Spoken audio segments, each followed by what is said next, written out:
Welcome to advance judicial classes. आज की इस क्लास में हम बात करेंगे समन्स के बारे में। समन्स क्या होते हैं, कैसे सर्व किए जाते हैं, कौन सर्व करता है, ये सब आज हम इस क्लास में जानेंगे। तो स्टार्ट करते हैं आज की वीडियो। सबसे पहले हम जानते हैं समन क्या होता है। तो देखिए, जब भी ट्रायल स्टार्ट होता है तो कोर्ट्स को विटनेसेस की, अक्यूज्ड की, इनकी ज़रूरत होती है। अब इनको बुलाने के लिए कोर्ट क्या करेगा, तो कोर्ट खुद तो जाएगा नहीं इन्हें बुलाने के लिए। तो कोर्ट क्या करता है, समन्स इशू करता है या वारंट इशू करता है। तो समन्स किस में इशू किए जाते हैं? समन एक तरीके का नोटिस होता है जो विटनेसेस को या अक्यूज्ड को बुलाने के लिए दिया जाता है। ठीक है, किसी को बुलाने के लिए, टू कॉल समवन, इसके लिए समन इशू किया जाता है। जनरली समन्स केस में समन इशू किए जाते हैं। समन्स केस वो होते हैं जो 2 साल से कम पनिशेबल होते हैं, 2 साल की पनिशमेंट से कम पनिशेबल होते हैं। जनरली वो समन्स केस होते हैं, उनमें समन्स इशू किया जाता है। लेकिन ये ज़रूरी नहीं है कि सिर्फ समन्स केस में ही इशू किया जाए। वारंट केस में भी समन इशू किया जा सकता है अगर अक्यूज्ड समन्स से ही आ जाता है। सिर्फ अगर समन्स इशू करने के बाद भी अक्यूज्ड नहीं आता है, तब जाकर कोर्ट वारंट इशू करती है। ठीक है, साथ ही में क्या एक क्वेश्चन ये भी अराइज होता है कि क्या समन्स केस में भी वारंट इशू किया जा सकता है? तो इसका आंसर है हाँ। इसके बारे में सेक्शन 90 ऑफ BNSS बात करता है, जिसको हम आगे देखेंगे। तो चलिए स्टार्ट करते हैं सेक्शन 63 से, जो CRPC का सेक्शन 61 हुआ करता था, जो बात करता है फॉर्म्स ऑफ समन। समन किस फॉर्म में होंगी कि इस बारे में बताता है। तो every summon issued by a court under this code shall be in writing in duplicate, signed by presiding officer of such court or by such other officer as the high court may from time to time by rule direct and shall bear the seal of court। तो देखिए, समन पर क्या क्या होना चाहिए, कैसे होना चाहिए। तो राइटिंग में होनी चाहिए समन, ज़रूरी है। डुप्लीकेट मतलब उसकी 2 कॉपी होनी चाहिए समन्स की। साइन बाय प्रिसाइडिंग ऑफिसर मतलब जो भी कोर्ट में बैठा है, जज, मजिस्ट्रेट, उसके द्वारा साइन होंगे, या किसी और के द्वारा जो हाई कोर्ट बताए उसके द्वारा भी साइन हो सकते हैं। और उस पर कोर्ट की सील लगी होगी, जो कोर्ट इसे इशू कर रहा है उस कोर्ट की सील लगी होगी। ये न्यू ऐड हुआ है इसमें। ये क्या बोल रहा है, इन एन इनक्रिप्टेड और any other form of electronic communication and shall bear the image of the seal of the court और डिजिटल सिग्नेचर। ये क्या कह रहा है कि समन को मतलब समन इलेक्ट्रॉनिक कम्युनिकेशन मतलब इलेक्ट्रॉनिक मीन्स के द्वारा भी सेंड किया जा सकता है, जिस पर कि कोर्ट की इमेज होगी, जिस पर कोर्ट की सील बनी होगी। मतलब सील इमेज की फॉर्म में भेजी जाएगी, या फिर कोर्ट अपने डिजिटल सिग्नेचर भी करके, मतलब ये इसमें न्यूली इनकॉर्पोरेट किया गया है कि समन्स इलेक्ट्रॉनिक फॉर्म्स के, इलेक्ट्रॉनिक मीन्स के जरिए भी सेंड किया जा सकता है। इलेक्ट्रॉनिक कम्युनिकेशन की डेफिनेशन हमारी सेक्शन 2 सब क्लॉज आई में दी हुई है। ठीक है, section 64 summon how served. Summon कैसे सर्व्ड किया जाता है। Every summon shall be served by a police officer. Police officer के द्वारा सर्व किया जाएगा, या किसी ऐसे ऑफिसर के द्वारा, कोर्ट के किसी ऐसे ऑफिसर के द्वारा, या अदर पब्लिक सर्वेंट के द्वारा भी सर्व किया जा सकता है, जो कि स्टेट गवर्नमेंट बताए। ठीक है, ये भी इसमें न्यूली ऐड हुआ है। Provided that the police station or the registrar in the court shall maintain a register to enter the address, email address, phone number and such other detail as the state government may by rule provide। जिसको भी हम समन दे रहे हैं, तो police station या तो police या फिर रजिस्ट्रार जो होगा कोर्ट का, वो क्या करेगा, वो जिसको भी समन्स दिया जा रहा है उसका address, email address, phone number और जो भी अदर डिटेल्स होंगी, जैसे कि स्टेट गवर्नमेंट बताए, वो सब रखेगा अपने पास। ठीक है, इन सबकी डिटेल रखेगा। The summon shall if practicable be served personally. देखिए, सेक्शन 64 हमारी बात करता है पर्सनल सर्विस ऑफ समन की। जब पर्सन पर पर्सनली समन सर्व किया जाता है उसकी बात करता है। तो the summon shall if practicable be serve personally serve किए जाएंगे on the person summon, either delivering or tendering to him. उसको डिलीवर किए जाएंगे, या टेंडर अगर वो वहीं है तो हाथ के हाथ दे दी जाएंगे। On one of the duplicate of the summon. Summon देखिए डुप्लीकेट में होता है, तो एक डुप्लीकेट कॉपी उसको दे दी जाएगी। ठीक है, ये न्यूली ऐड हुआ है। Provided that summons bearing the image of court seal. जहाँ पर हमने इलेक्ट्रॉनिकली भेजा है समन किसी व्यक्ति को, जिसपे कि कोर्ट की इमेज, सील की इमेज भी लगी हुई है, मे ऑल्सो भी सर्व्ड बाय इलेक्ट्रॉनिक कम्युनिकेशन। यही बात कर रहे हैं कि पर्सनली हम किसी को इलेक्ट्रॉनिक मीन्स के जरिए भी भेज सकते हैं। सबसेक्शन 3 बात करता है every person on whom a summon is so served personally shall if so required by the serving officer sign or receipt. वो साइन करेगा कहाँ पर, उस जो कोर्ट के पास वापस जाएगी। देखिए, 2 डुप्लीकेट में होता है समन, हमेशा 2 कॉपियों में होता है। एक तो कोर्ट के पास वापस जाती है जिसने इशू किया है, और एक उस पर्सन को दे दी जाती है। तो जो वापस कॉपी जाएगी कोर्ट में, उसके पीछे वो साइन करेगा। ठीक है, एंडोर्स करेगा उसको। नेक्स्ट सेक्शन आता है सेक्शन 65, जो कि CRPC का सेक्शन 63 हुआ करता था। ये बात करता है service of summon on corporate body, firms and society. Company पर, सोसाइटीज़ पर, कॉर्पोरेट बॉडी पर और फर्म पर कैसे सर्विस की जाती है समझ की, ये इसी के बारे में बात करता है। तो देखिए, जब भी कंपनी पर या किसी कॉर्पोरेशन पर करनी हो, तो उसके डायरेक्टर, मैनेजर, सेक्रेटरी और अदर ऑफिसर को अदर ऑफिसर ऑफ कंपनी और कॉर्पोरेशन की जा सकती है। ठीक है, या उसे पोस्ट के थ्रू भी भेजा जा सकता है। किसको, डायरेक्टर को, मैनेजर को, सेक्रेटरी और अदर ऑफिसर ऑफ कंपनी और फर्म से भी भेजा जा सकता है। देखिए, पहले CRPC में यहाँ पर हुआ करता था सेक्रेटरी, लोकल मैनेजर और अदर प्रिंसिपल ऑफिसर। अब यहाँ पर डायरेक्टर, मैनेजर, अदर ऑफिसर, ठीक है, इन सबको इंक्लूड कर दिया गया है।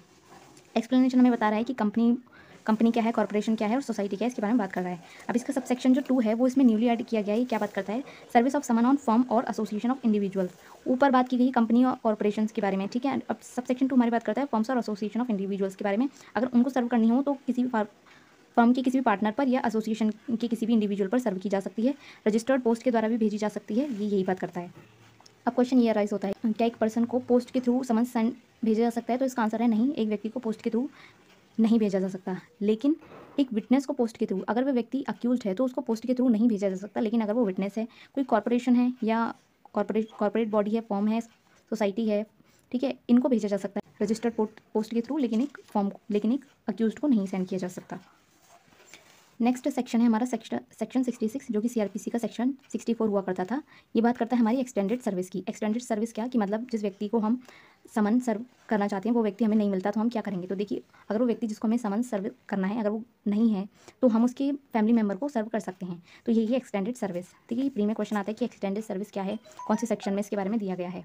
Where the person summon can not by the exercise of due diligence be found the summons may be served by living one of the duplicate for him with some adult member of his family. CrPC में पहले हुआ करता था adult male member, अब यहाँ पर ये change कर दिया गया है। जैसे कि सीपीसी में था adult male member of his family, तो सीपीसी के ही तरह इसमें भी अब अडल्ट मेंबर कर दिया गया है, मेल मेंबर को हटा दिया गया है। मतलब अब फीमेल पर भी समन इशू किया जा सकता है।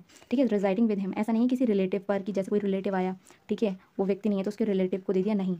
ऑर्डिनरीली जो व्यक्ति उसके साथ रहता है उसी पर सर्व किया जाएगा। ठीक है, और वो व्यक्ति उस रिसिप्ट की जो कोर्ट में वापस जानी है उसके पीछे साइन करेगा। अब यहाँ पर एक्सप्लेनेशन दिया है जो कि प्री में आता है कि जो सर्वेंट है, जो भी नौकर होता है घर का, उसको फैमिली मेम्बर नहीं माना जाता है। तो किसी फैमिली मेम्बर के अलावा नौकर पर एक्सटेंडेड सर्विस नहीं की जा सकती। नेक्स्ट सेक्शन आता है हमारा सेक्शन 67, जो कि सीआरपीसी का सेक्शन 65 हुआ करता था। ये बात करता है सब्सटीट्यूटेड सर्विस के बारे में। अब सब्सटीट्यूटेड सर्विस क्या होती हैं? जहाँ पर किसी व्यक्ति को पर्सनली समन सर्विस नहीं की जाती, ठीक है, एक्सटेंडेड सर्विस भी नहीं की जा सकती, वहाँ पर हम सब्सटीट्यूटेड सर्विस करते हैं। मतलब कि उस व्यक्ति के घर के बाहर हम उस समन को चिपका देंगे, इसको कहते हैं सब्सटीट्यूटेड सर्विस या चस्पा। ठीक है, तो if service can not by the exercise of due diligence be affected as provided in section 64, 65 और 66। 64, 65 और 66 जो भी प्रीवियस सेक्शन अभी गए हैं उनमें अगर सर्विस नहीं की जा सकती तो जो भी सर्विंग ऑफिसर है वो क्या करेगा, जो एक कॉपी है, डुप्लीकेट जो कॉपी है, उसको उसकी some conspicuous part of the house, conspicuous part क्या होता है, जो कि विजिबल हो, क्लियरली विजिबल हो, वहाँ पर उस कॉपी को चिपका देगा। ठीक है, जहाँ पर व्यक्ति ऑर्डिनरली रिजाइड करता है वहाँ पर। And court there upon the court after making such inquiries as it thinks fit may either declare that the summon has been duly served or order fresh service in such manner as it consider proper. या तो court फिर उसको मान सकती है कि हाँ deemed service मान सकती है कि हो गई, उसने वहाँ चिपका दिया। अगर कोर्ट को लगता है कि उस व्यक्ति को उसकी जानकारी मिल गई है तो उसको वो मान लेगा कि डीम्ड सर्विस मान लेगा। लेकिन अगर कोर्ट को लगता है कि नहीं दोबारा से समन्स इशू किए जाना चाहिए तो वो दोबारा से समन इशू कर सकता है। नेक्स्ट सेक्शन है हमारा सेक्शन 68, जो कि सीआरपीसी का सेक्शन 66 हुआ करता था। ये बात कर सकता है सर्विस ऑन गवर्नमेंट सर्वेंट पर सर्विस। अगर कोई व्यक्ति जिस पर समन्स इशू किए जाना है वो गवर्नमेंट सर्वेंट है, एक्टिव सर्विस में है गवर्नमेंट की, तो जिस भी वो डिपार्टमेंट में है उस डिपार्टमेंट के हेड को हम उस समन्स को इशू करेंगे और हेड उसको पर्सनली उस व्यक्ति को देगा। ठीक है, अकॉर्डिंग टू सेक्शन 64 जहाँ पर पर्सनली सर्विस होती है उसके थ्रू मतलब उसको देगा और फिर वो व्यक्ति जिसको समझ देनी है वो उस पर अपना साइन करेगा उसके बैग पर। और फिर बाद में जिस हेड क्या करेगा, पहले जो व्यक्ति है वो अपने साइन करेगा, मतलब जो हेड है वो उस व्यक्ति पर समन की तामील कराएगा। ठीक है, उसको भेजेगा, वो व्यक्ति उसको समन की तामील मतलब पीछे बैग पर अपने साइन करके उस हेड को वापस भेजेगा और फिर वो हेड अपने साइन करके एंड देन और फिर कोर्ट को रिटर्न कर देगा। ठीक है, under his signature with the endorsement required by this section, अपने साइन करके कोर्ट को वापस कर देगा।